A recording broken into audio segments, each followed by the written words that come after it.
everyone, Tank Top Tech and the Tank Top Cat.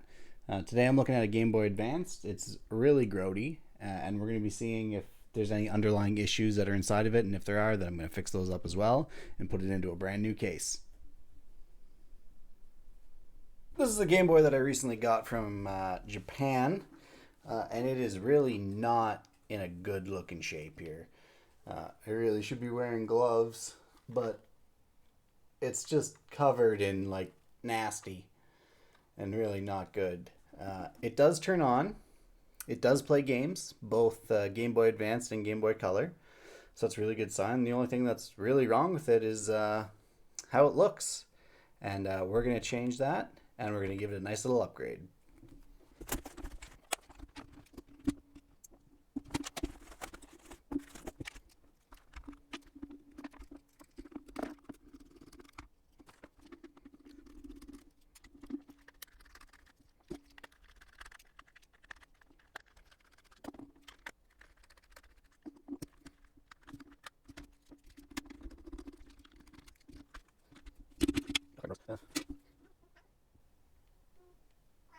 The inside of this thing is pretty nice, actually.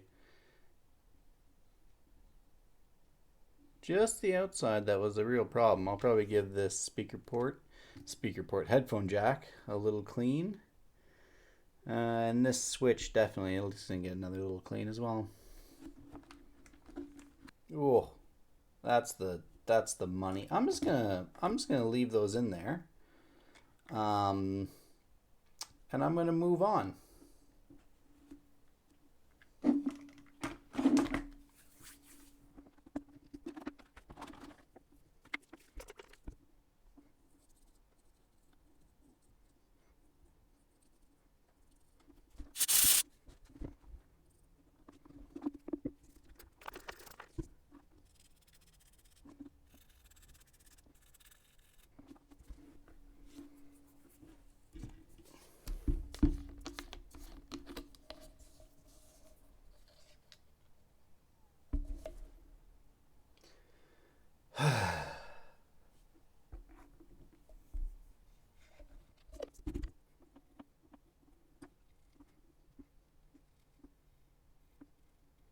This is a pre-cut shell from Retro Modding.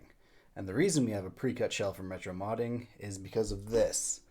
This is the Retro Modding IPS display, and I'm going to show you guys just how to install it.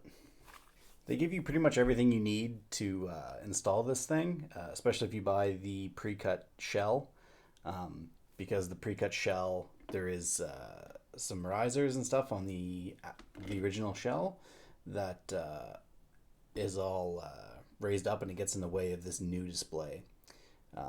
You can cut it yourself. I really don't recommend it. I tried to do it once and I completely mangled the entire case, and that case was had to be thrown out basically. So if you buy the pre-cut shells, they do it machined for you, and they also give you this 3D printed bracket to help space out the screen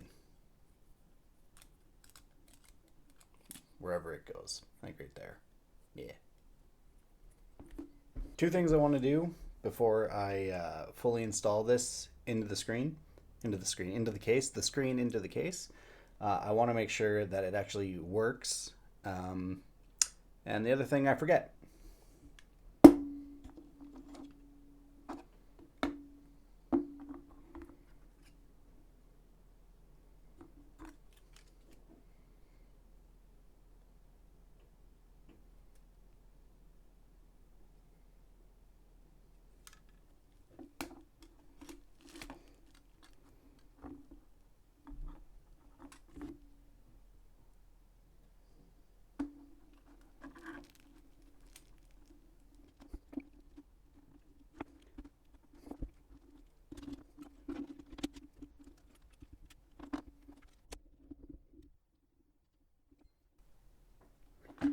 Nice. I could tell that the switch was a little weird there.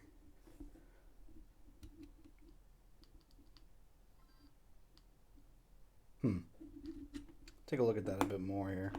Now that we know that the screen works, what I'm going to do is I'm going to tin these connections right here, And then I'm going to pre-solder on the wires that are given in this kit.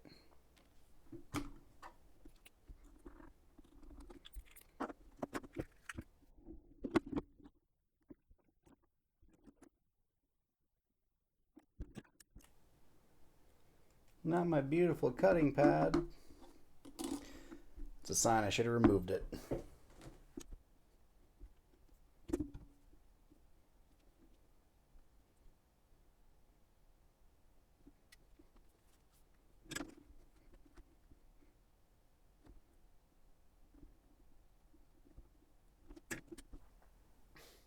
Now the ribbon cable's pre-soldered, I'm going to start putting in the gasket and then the screen and the spacer, so that way the screen will actually fit in.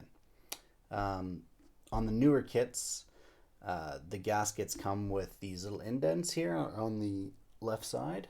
Let's see if I can autofocus. Give me it. Give me it. You get the idea. Anyways, there are dimples right here and right here on the shells that these fit into nicely, or at least supposed to fit into nicely. And they space out your gasket so that way you won't see it when the screen's installed. So,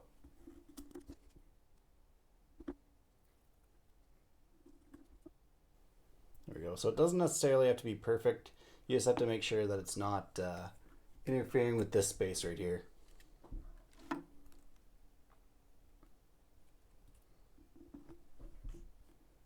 We were also given this tiny little piece right here of double-sided tape. That's for this thing.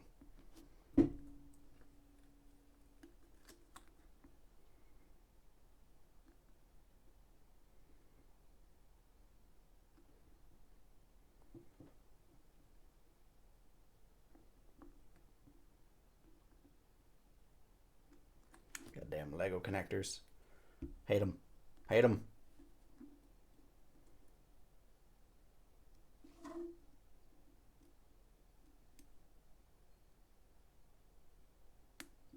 There we go. Nailed it. First try.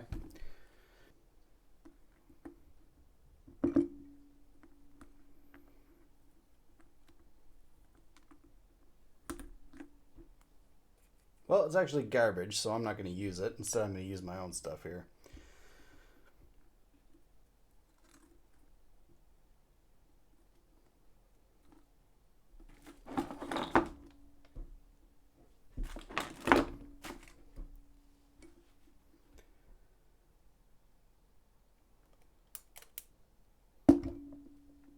This stuff here is Captain Tape. It's a high heat tape, so that way in normal use this will be okay.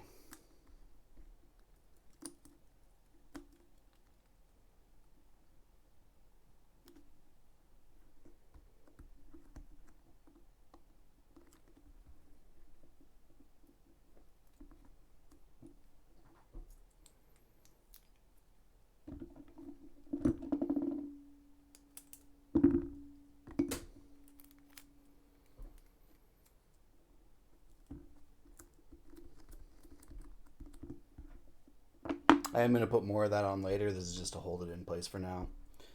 All right.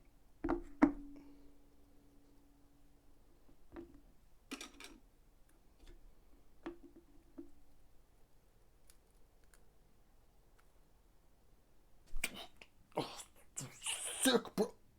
Oh, hi. It's me, the Tank Top Tech, interrupting mid-video because I messed up. And I messed up a lot. And I'm going to tell you how not to mess up like I did.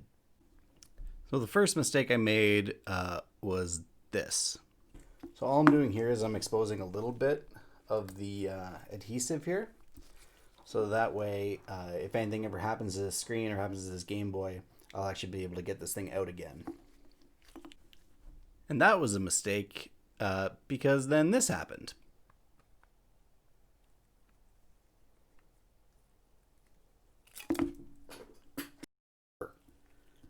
Are you f***ing me?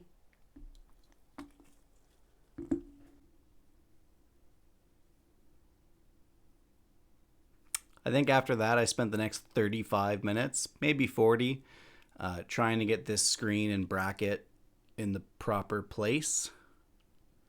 And it would have stuck the first time if I had just taken off all the adhesive. But I didn't.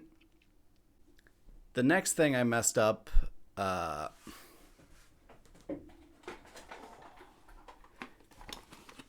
decided a while ago actually that I could maybe buy a shell off of Amazon and then, cut it myself, do whatever. And the cutting itself, that was fine.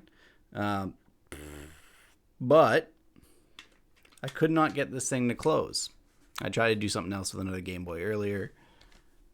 That was this one. This one works just fine. I just wanted to have it in a different case. Garbage Chinese parts for Game Boys, don't bother. Don't do it. Just buy the stuff from Retro Modding, because you're going to be stuck like I am, unable to close this case because the goddamn triggers, the little metal spring bits are digging into the case and you can't close the damn thing.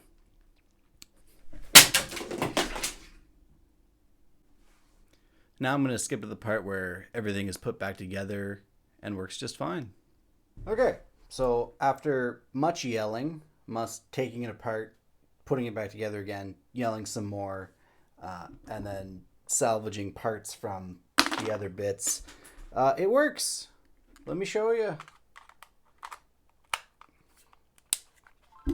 Look at that. Nice, beautiful IPS screen playing Pokemon.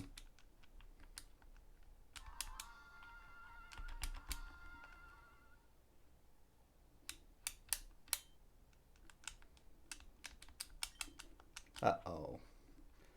That feels a little stiff.